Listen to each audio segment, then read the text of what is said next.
Today, I want to talk about intuition, that mysterious gut feeling we all get, and why I believe it's like a primary brain guiding us. In this deep dive, we'll explore intuition through science, culture, and personal insight. I'll share what top experts say, from neuroscientist Antonio Damasio to psychologist Daniel Kahneman to author Malcolm Gladwell, and I'll even tell a story or two along the way. By the end, you'll understand how intuition works, how to strengthen it, and why those 2 a.m. epiphanies might be the most honest voice you have. Let's jump right in. Trust your gut and stay with me through Chapter 8, where we'll tie it all together with the 2 a.m. code and listening to the voice inside. Chapter 1. What is intuition really? Some call it a gut feeling, a hunch, or a sixth sense. Psychologist Daniel Kahneman would say it's our fast, automatic System 1 thinking, essentially subconscious pattern recognition. Neuroscientist Antonio Damasio famously showed that intuition isn't magic at all, but often our body's intelligence drawing on experience and emotions to guide us.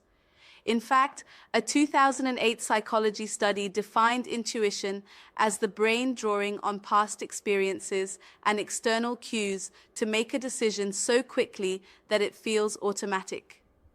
Put simply, intuition is a form of inner wisdom.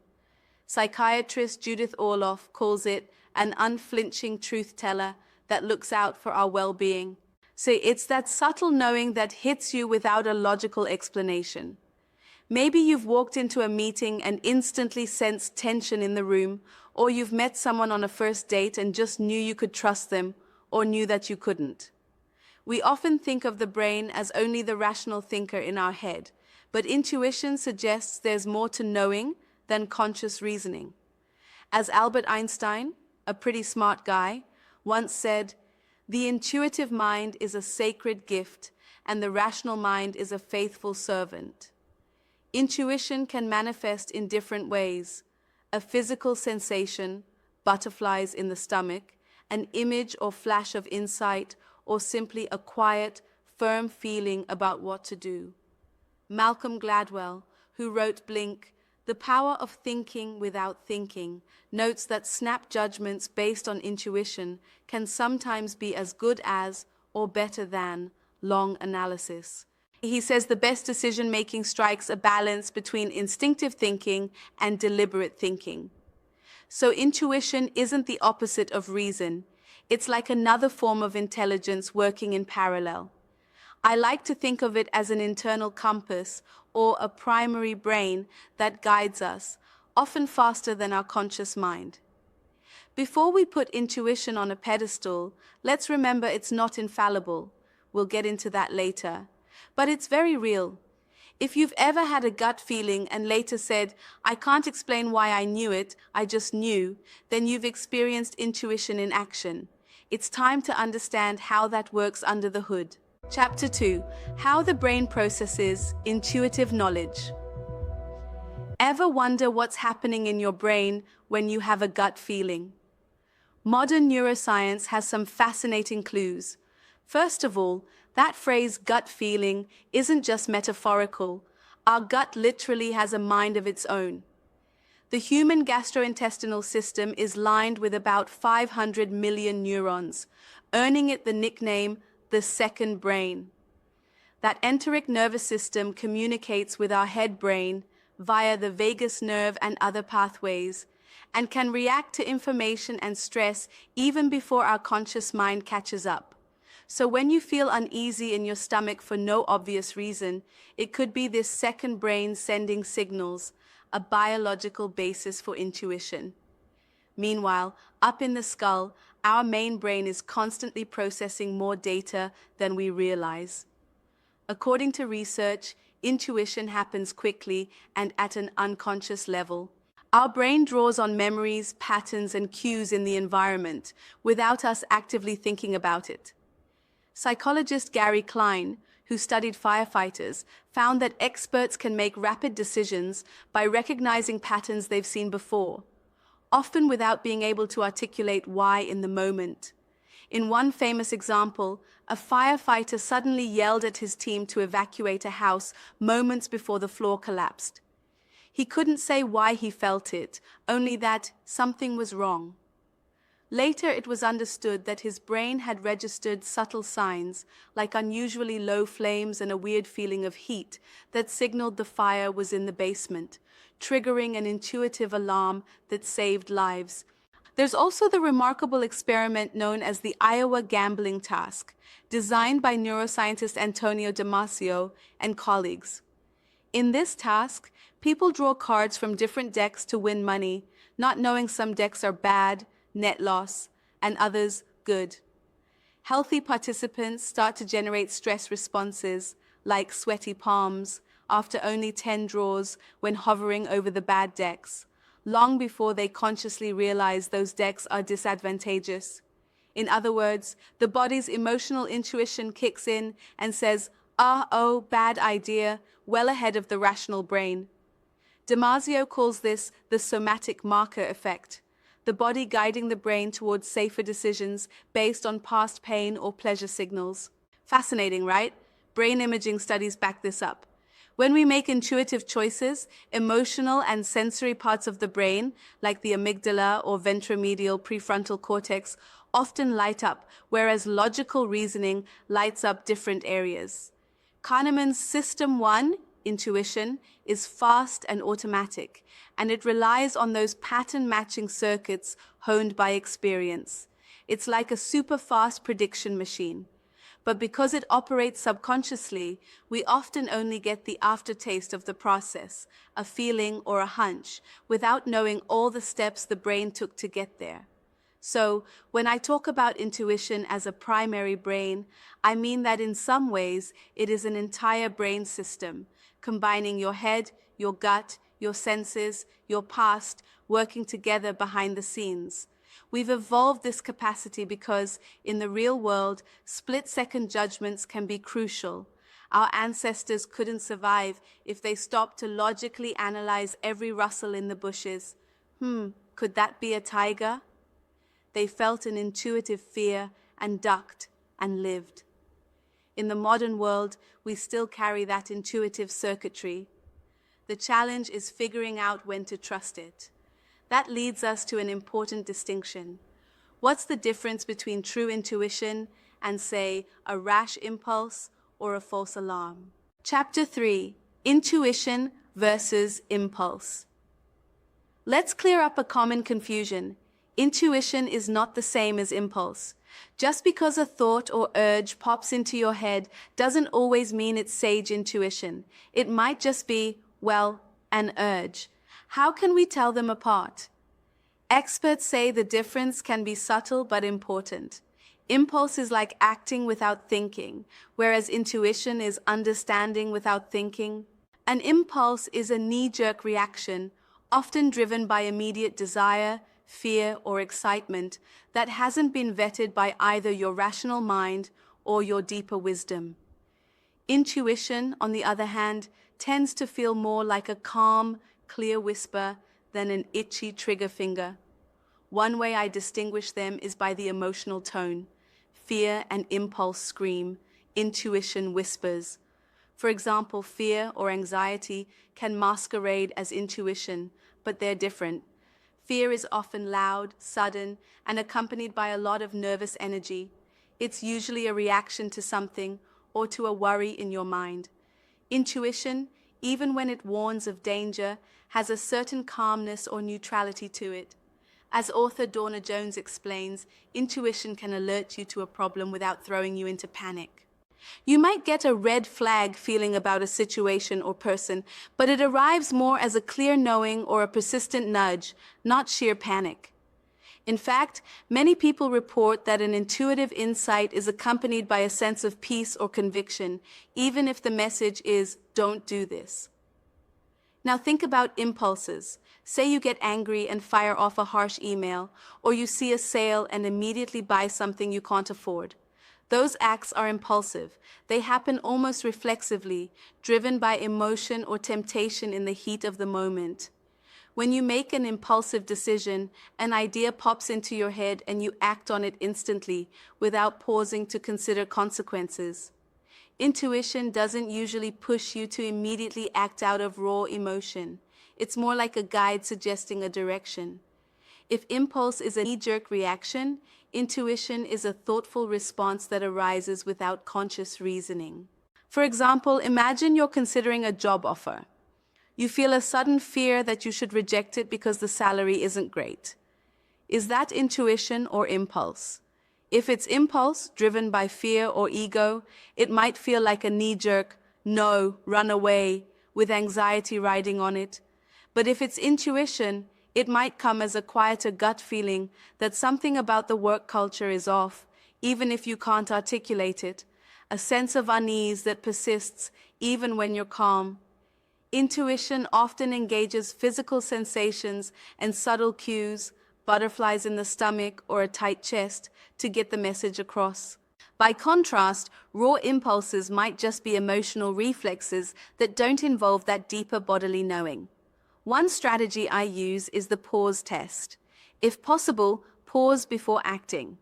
An impulse often loses power on a pause. You cool off and realize sending that email is a bad idea. True intuition, however, will persist or grow clearer during a pause. If after a good night's sleep you still feel strongly that something is wrong or right, that's more likely intuition. As leadership coach Dawna Jones puts it, as you become able to perceive decisions made on impulse, you can consciously decide to pause and check if a deeper intuition is actually guiding you or not. Over time, you get better at sensing the difference. The key is self-awareness, observing your decision-making patterns to know when you're just being impulsive versus when you're getting a genuine intuitive hit. To sum up, intuition, inner wisdom, often calm and clear, arising from subconscious processing of cues. Impulse, reactive drive, often loud or knee-jerk, arising from surface emotions or sudden desires. Learning to tell them apart is huge for making choices you won't regret. Next, let's zoom out and see how intuition has been viewed across different cultures and times, and how gender stereotypes have played into it. Chapter 4. Cultural and Historical Perspectives on Intuition. Intuition isn't a new concept. It's been recognized and sometimes scorned throughout history and across cultures.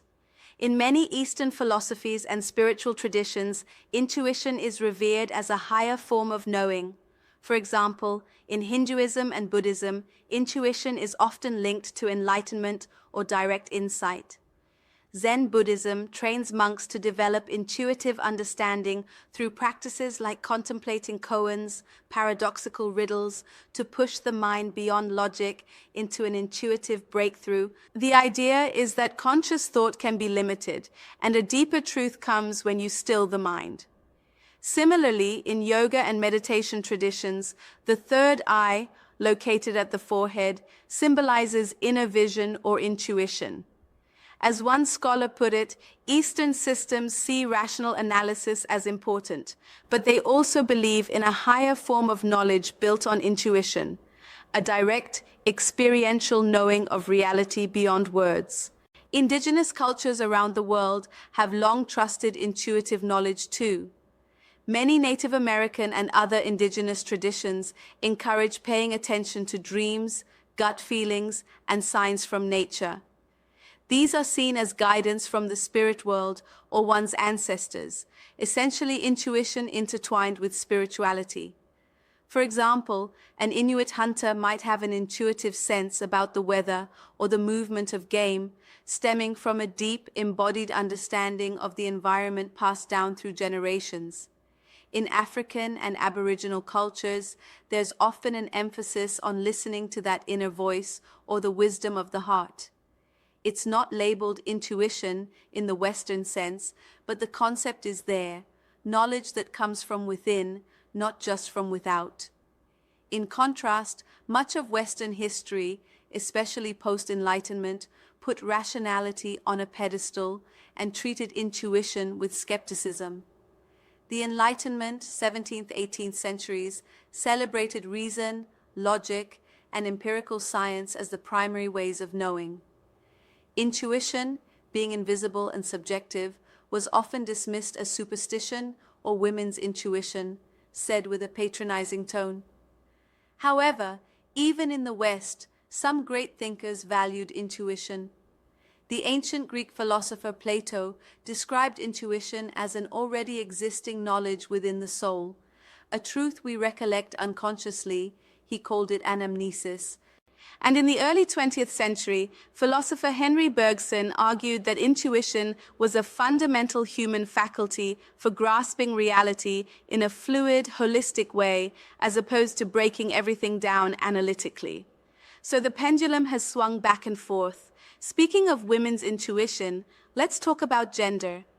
There's a long-held stereotype, particularly in the 19th and 20th centuries, that women are more intuitive than men. You've probably heard that phrase, women's intuition, sometimes said admiringly, sometimes as a slight. Historically, this came about because women were thought to be more emotional and in touch with feelings, whereas men were logical.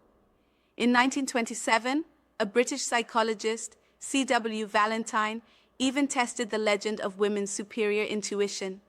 In one quirky experiment, men and women were asked to intuit traits of strangers from photographs. The results? Women's intuitions were no more accurate than men's. In fact, the study had some amusing bits. Different women gave completely opposite intuitive descriptions of the same man's photo. One called him kind and gentle, another was sure he was cruel and sarcastic. This debunked the idea that women have some almost psychic sixth sense.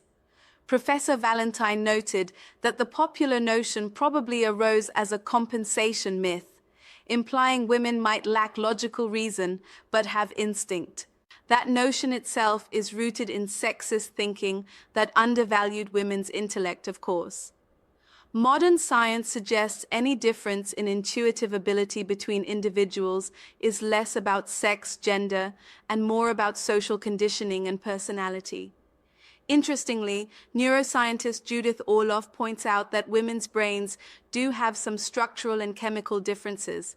For instance, on average, a thicker corpus callosum, the bridge between brain hemispheres, which could facilitate faster integration of emotion and logic. Women also tend to have higher activity in brain regions involved in emotional processing. Some researchers, like Dr. Orloff, argue that women's brains are optimized for rapid intuitive decisions and that women often incorporate emotional and sensory information more seamlessly. However, she and others also note a big cultural factor. Girls are encouraged to tune into feelings and people, whereas boys are often told to shake it off and be logical. So, women may appear more intuitive partly because society has permitted or trained them to use that muscle, while men might ignore their intuitive nudges because real men rely on logic, a stereotype that doesn't do men any favors either. The bottom line is, intuition is a human ability. It cuts across cultures and genders, though different societies talk about it in different ways. In some eras, following your intuition was considered folly. Just the facts, please. While today, even executives and scientists openly discuss gut feelings, with a wink to the data as well. There's been a kind of historical redemption of intuition in recent decades, especially with the rise of emotional intelligence as a valued trait. Psychologist Daniel Kahneman noted that what people dubbed women's intuition often boiled down to keen empathy, the ability to subconsciously read facial expressions, body language, and tone, and that skill is teachable and certainly not limited to women. Another multicultural note, in various languages, the concept of intuition is tied to the heart or the stomach. For example, in Chinese, the word xin can mean mind and heart interchangeably, rational thought and intuition blended. In Japanese, harage, literally belly art, refers to communicating and understanding through implicit intuitive means. Many cultures outside the West never drew a sharp line between rational thought and intuitive insight the way Western Enlightenment did. So, embracing intuition might also mean rebalancing a cultural bias. We don't have to reject rational analysis, it's crucial, but we can restore intuition to its rightful place as a primary guide in our lives, as many older traditions did. In the next chapter, we'll see how this plays out in leadership, creativity, and even crisis situations, places where intuition can shine or sometimes stumble. Chapter 5: Intuition in Leadership, Creativity, and Crisis. Intuition isn't just a personal oddity, it plays a big role in leadership, creativity, and decision-making under pressure. Let's start with leadership. There's a saying that good leaders have foresight or a CEO instinct. In fact, studies show that about 80% of executives and business leaders admit they rely on their intuition for major decisions. That doesn't mean they ignore data, but when the data is conflicting or incomplete, which is often, leaders turn to gut feel. Former Apple CEO Steve Jobs once famously said, "Have the courage to follow your heart and intuition. They somehow already know what you truly want to become." And many entrepreneurs talk about feeling the right move, even when analysts disagree. For example, an entrepreneur might enter a new market because it feels ripe, or a manager might hire a candidate who just seems like a great fit, even if their resume has a few holes.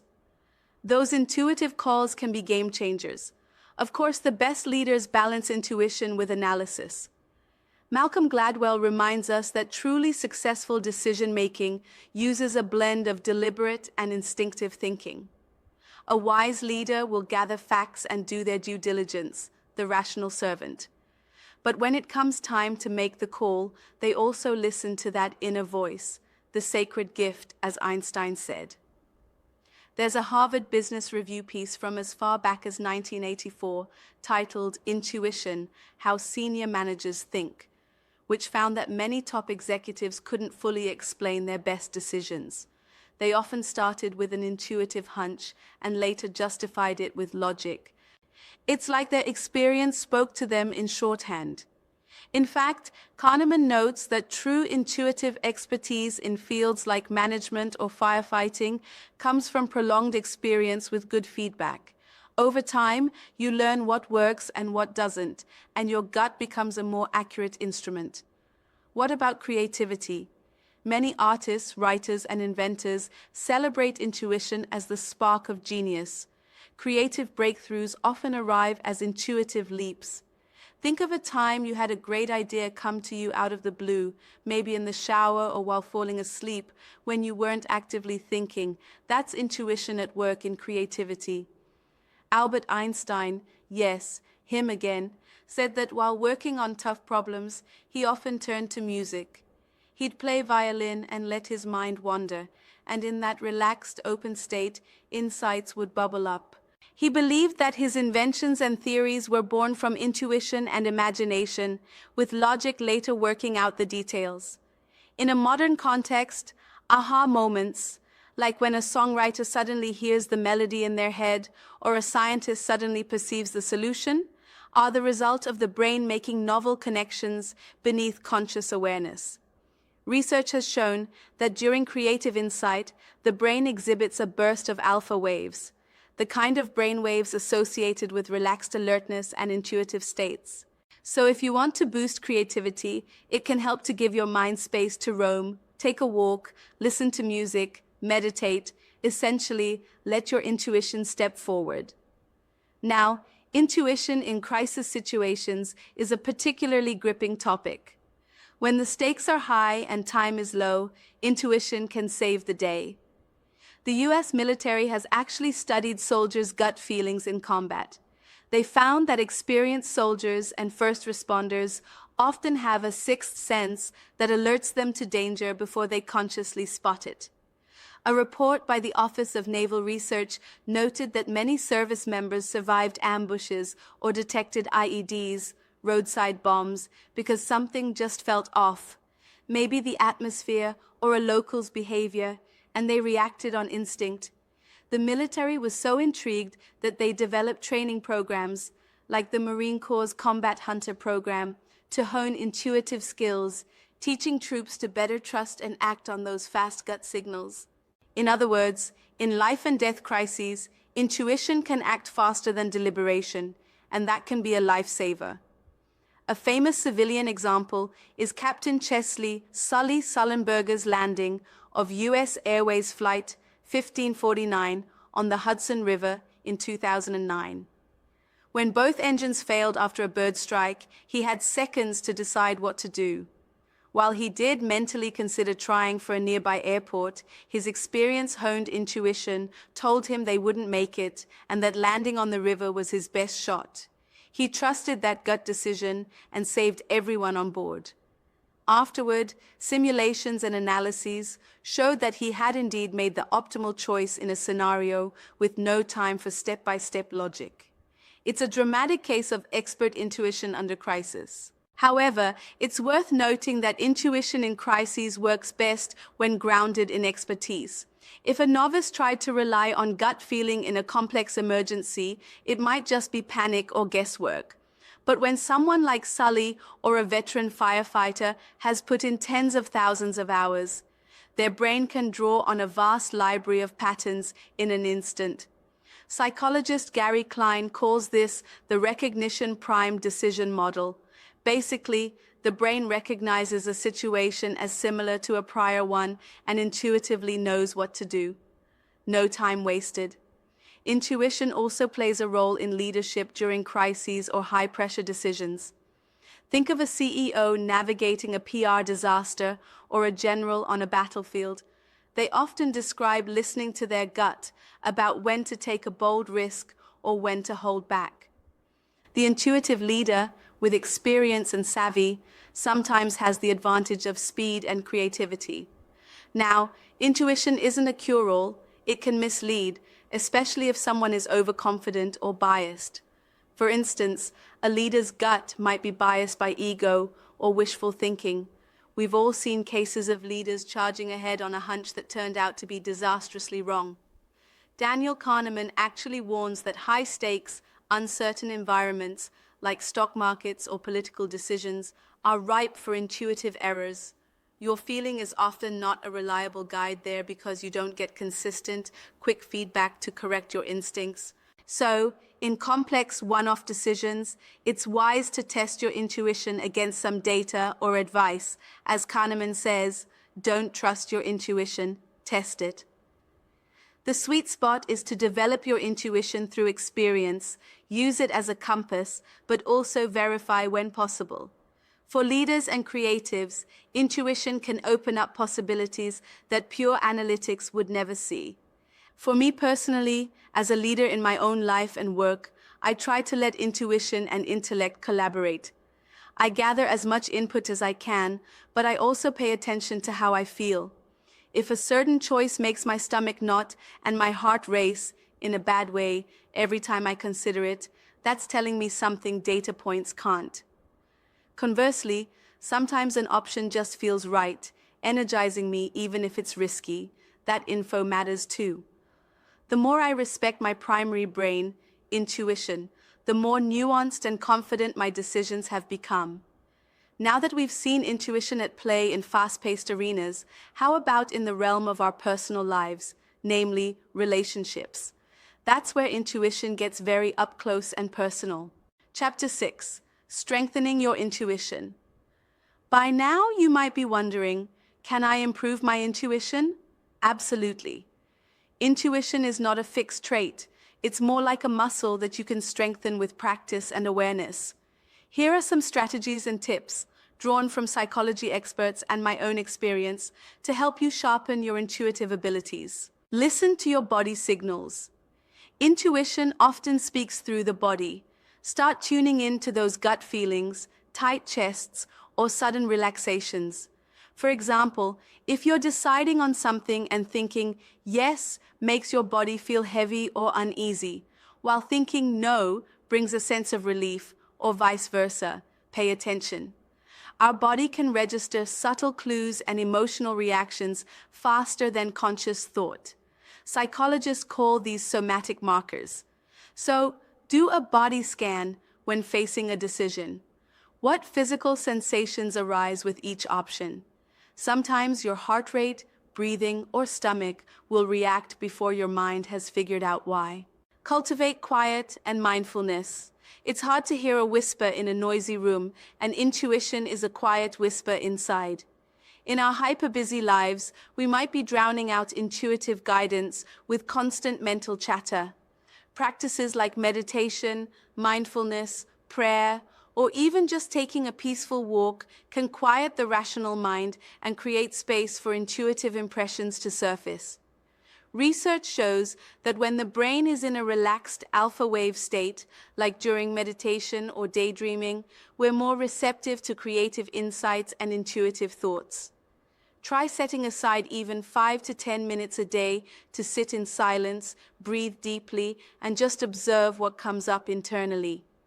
Over time, this strengthens the connection to your inner voice.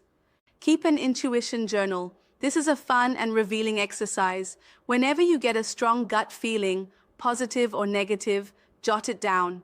Write what the situation is, what your intuition is saying, and later note the outcome.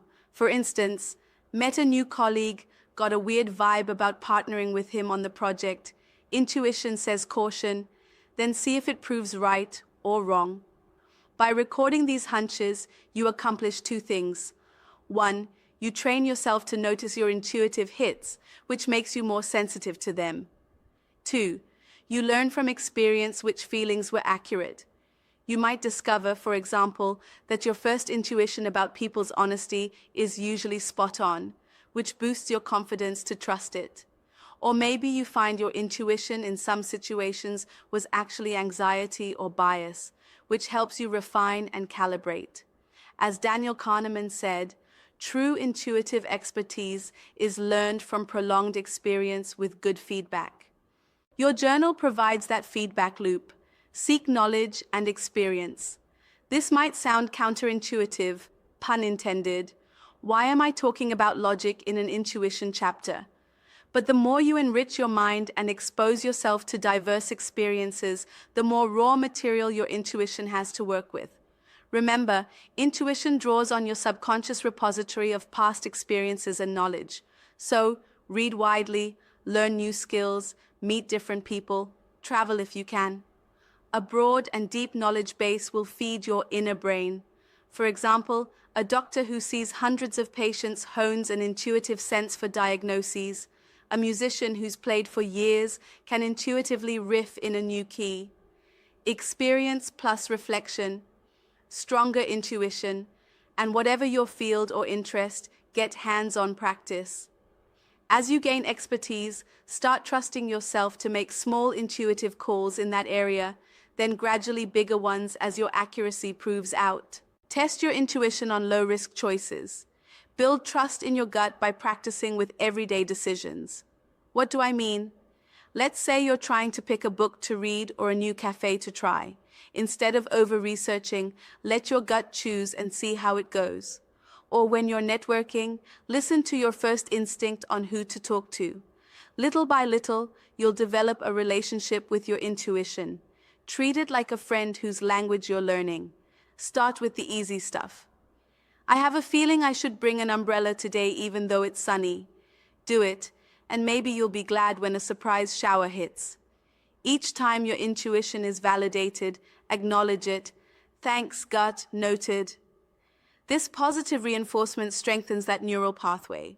Balance intuition with rationality. This may sound like opposite advice, but it's important. Don't throw critical thinking out the window.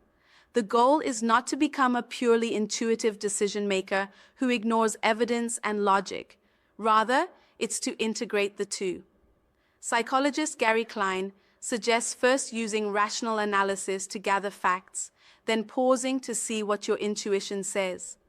Alternatively, some experts suggest making a preliminary intuitive choice and then analyzing it critically or testing it before finalizing.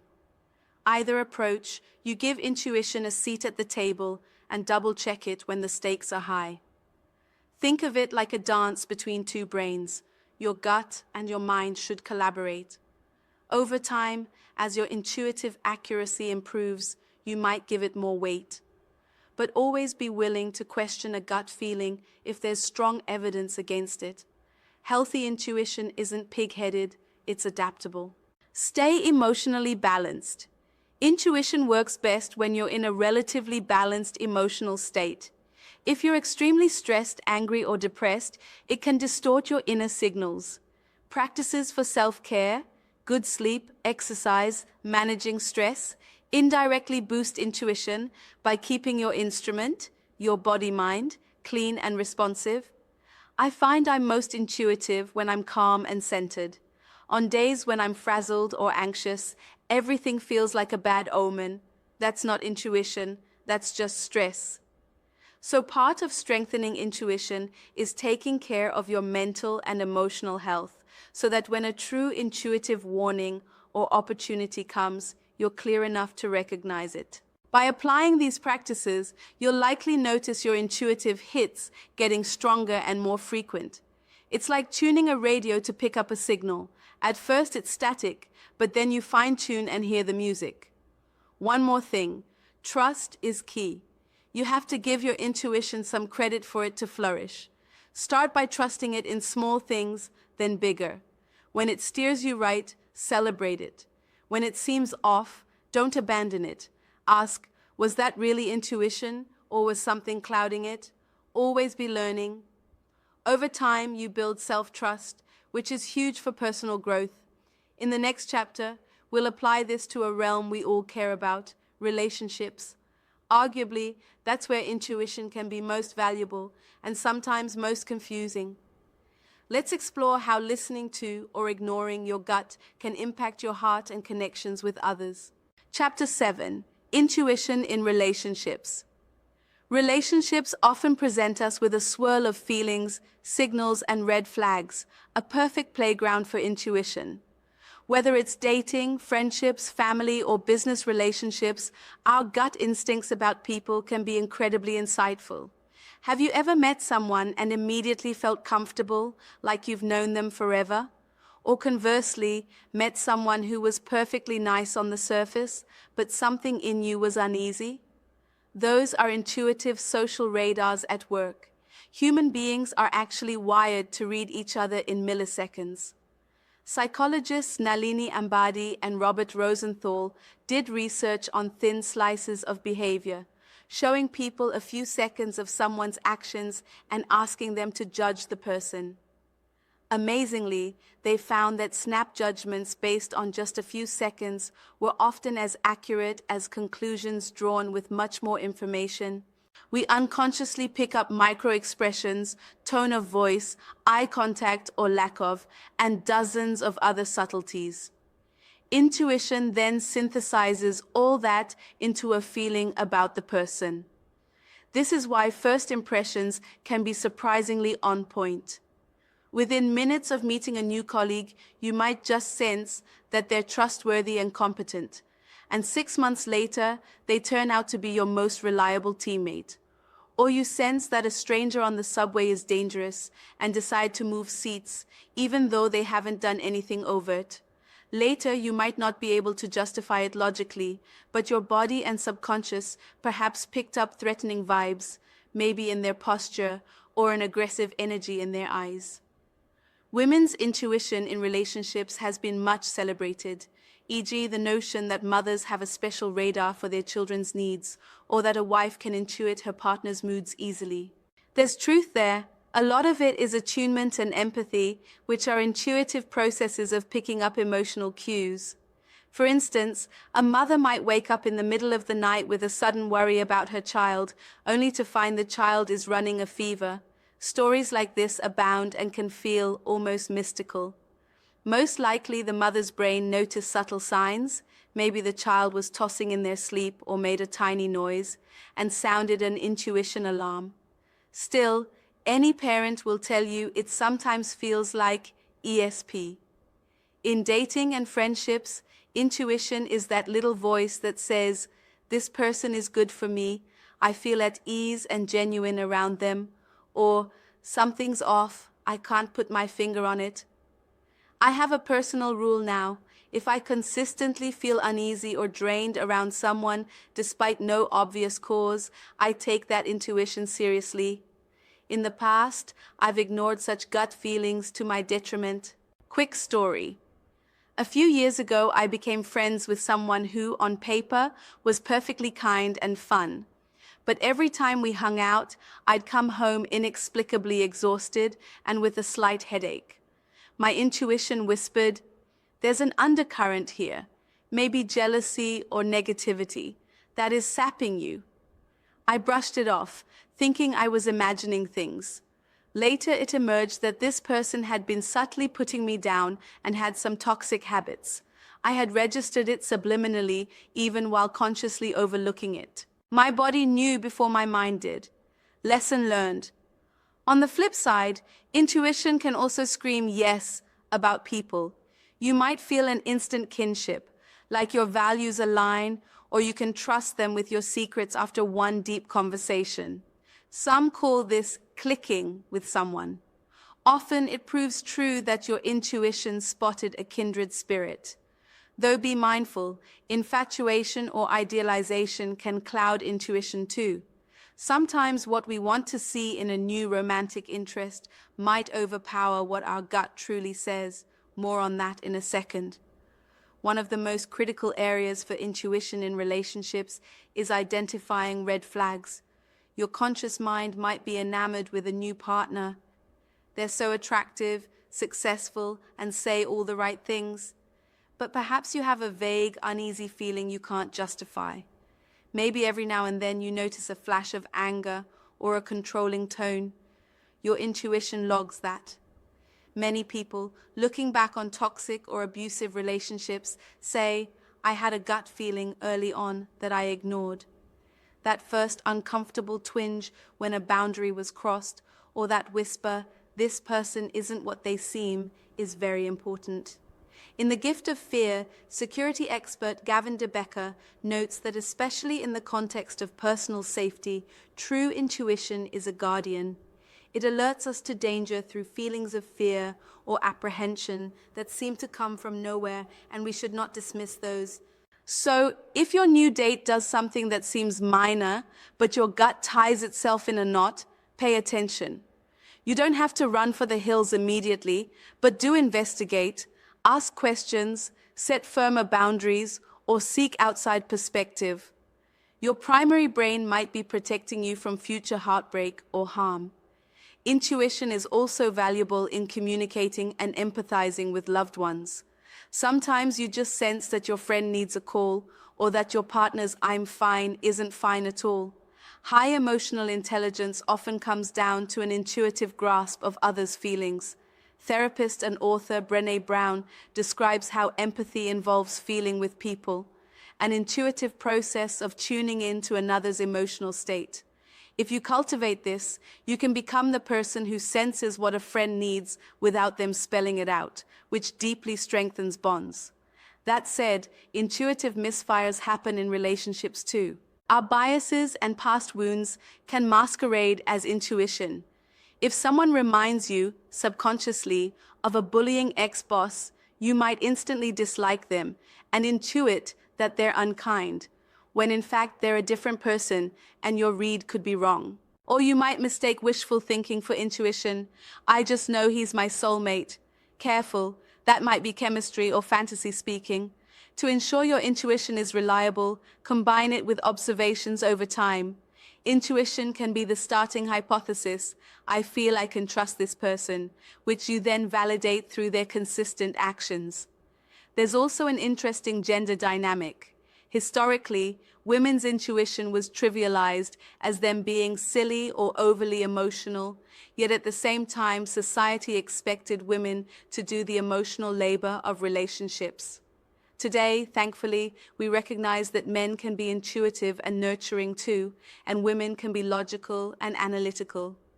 In relationships, it helps when both partners respect each other's gut feelings.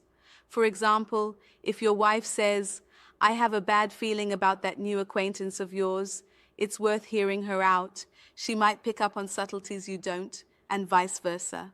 Team up intuitively. One famous researcher in relationships, Dr. John Gottman, can predict with over 90% accuracy whether couples will divorce just by observing a few minutes of their interaction. How? It's a trained intuitive skill. He notices micro-expressions of contempt or stonewalling that spell deep trouble. While we're not all Gottmans, we do have a natural sense when a relationship dynamic is healthy or toxic, if we listen. For instance, you might feel tense in your stomach around a couple who bicker subtly, picking up on hostility they downplay. Or you might sense a friend's new partner is controlling because something just doesn't sit right in how they talk to your friend. These intuitions can be life-saving, literally in cases of abuse, or life-enhancing, nudging you toward people who uplift you. In my life, one of the most joyful decisions was guided by intuition, choosing my closest friend. When we first met, I had an immediate feeling of warmth and trust. My logical mind had no data. We just met.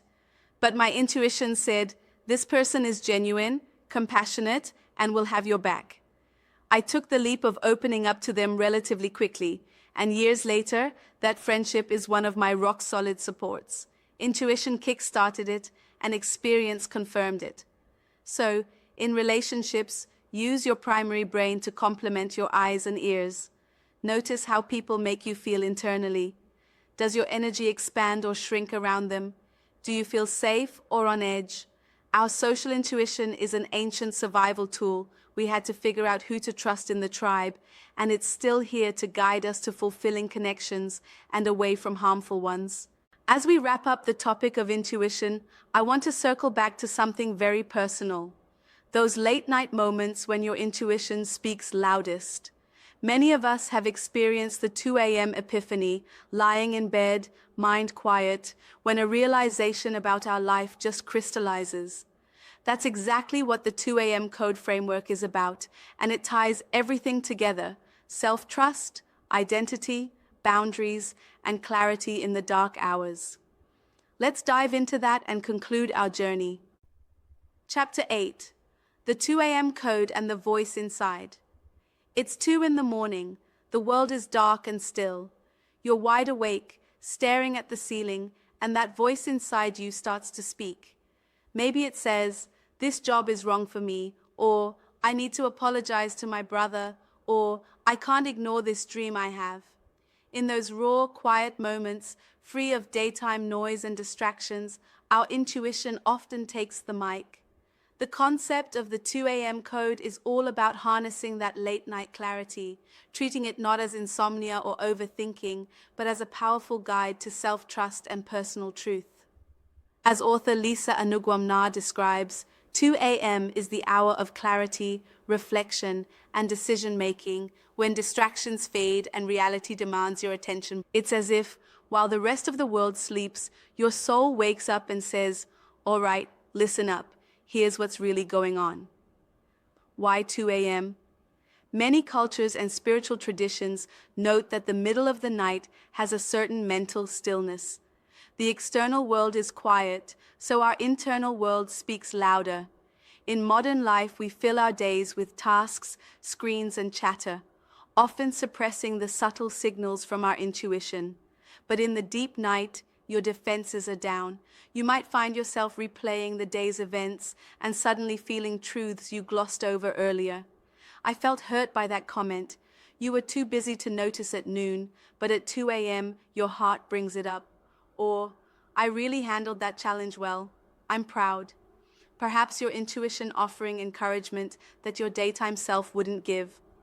The 2 a.m. code is essentially an invitation to embrace these pivotal moments of late-night honesty as a compass for change. So how does this tie into self-trust, identity, and boundaries? When you listen to that 2 a.m. voice, you are practicing self-trust at the highest level. You're saying, "My inner perception is valid." Maybe all day people have given you opinions, your boss, your partner, social media, but at night, your own voice comes through. Trusting it can lead to decisions that honor who you truly are, instead of just what others expect. For instance, perhaps your 2 a.m. mind admits, I'm unhappy in my current field. I've always wanted to start that small business. That's a truth of identity calling out. The more you trust and act on these revelations, the more you align with your authentic self. Boundaries often become crystal clear in the middle of the night as well. How many times have you replayed an interaction at 2 a.m. and thought, I should not have let them speak to me that way, or I am giving too much and getting too little? That's your intuition, highlighting where your boundaries have been crossed or need strengthening. The 2 a.m. code framework encourages redefining your power through self-awareness and honesty, rather than dominance. In other words, power to say no when your gut says no, power to walk away from toxic situations, power to stand up for your needs. These are the kinds of realizations that often hit us during a lonely night. Maybe you realize a friendship has become one-sided and it's draining you. Your intuition is nudging you to set a boundary or step back. Or you realize you've been working till midnight every day trying to prove yourself and it's burning you out. Your 2 a.m. clarity might whisper, set boundaries around your personal time. Your worth isn't only in your work. These intuitive insights are pure gold for resetting your life towards health. The 2 a.m. code, as Lisa Nair frames it, is like a playbook for turning those late-night insights into daylight action. It's about not dismissing that voice come morning. Instead, she encourages turning those 2 a.m. thoughts into opportunities for growth, empowerment, and action. For example, if at 2 a.m. you confront the reality that you're in an unfulfilling relationship, the 2 a.m. code would say, use that clarity to start a respectful but honest dialogue or to plan the changes you need. It's a call to heightened awareness and purposeful living, taking the truths you discover in yourself and implementing them in real life. Often, the 2 a.m. voice is associated with worry or anxiety, the 2 a.m. worry club. But reframe positively, it's less about worry and more about radical honesty. At 2 a.m., it's hard to lie to yourself. Your intuition has the floor. This is why, as the saying goes, nothing good happens after 2 a.m.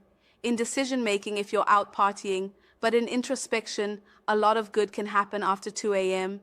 You cut through the denial and see things for what they are. There's a reason many people journal or write down thoughts in the middle of the night. It can be a creative and clarifying time. Just think of all the songs and poems written in the wee hours, guided by intuition and emotion. Speak to a mentor about transitioning careers, start setting firmer work-life boundaries, and give myself permission to pursue the life I want, not the one others expect. That plan, born from intuition in the dead of night, set me on a new and much happier trajectory. I listened, I trusted myself, and I acted on it. Don't suppress them, decode them, and let them guide you. As the 2 a.m. code book description notes, when you consistently listen to your intuition, day or night, you start to build an unshakable self-efficacy, a belief in your own judgment and abilities. You become more assertive naturally because you know what you feel and need, and you're not afraid to honor it. Those 2 a.m. insights about needing boundaries or craving a certain life change translate into daytime decisions that honor your needs. Now, as we conclude, I want to emphasize, everyone has intuition. You don't have to be a guru or a neuroscientist or an empath to access it. You just have to be human and willing to listen. It's my hope that after this exploration, you feel a bit more empowered to trust your own intuitive voice, that primary brain that's been quietly guiding you all along. Thank you so much for joining me on this deep journey into intuition. We've defined it, looked at how our brains and bodies play into it, differentiated it from impulses, traveled through history and culture, and seen its role in leadership, creativity, and relationships. Most importantly, we've learned how to nurture this gift and use it to live more authentic lives, whether it's making better choices in a crisis or honoring those 2 a.m. epiphanies about who we are and what we need. Now here's my challenge to you. Start tuning into your own primary brain. Tonight, or the next time you find yourself awake in the quiet hours, listen to that inner voice. What is it telling you about your life, your choices, your joy or pain? Consider writing it down. And tomorrow, see how you can act on it in one small way. Show yourself that you take your intuition seriously. I'd love to hear your experiences with intuition.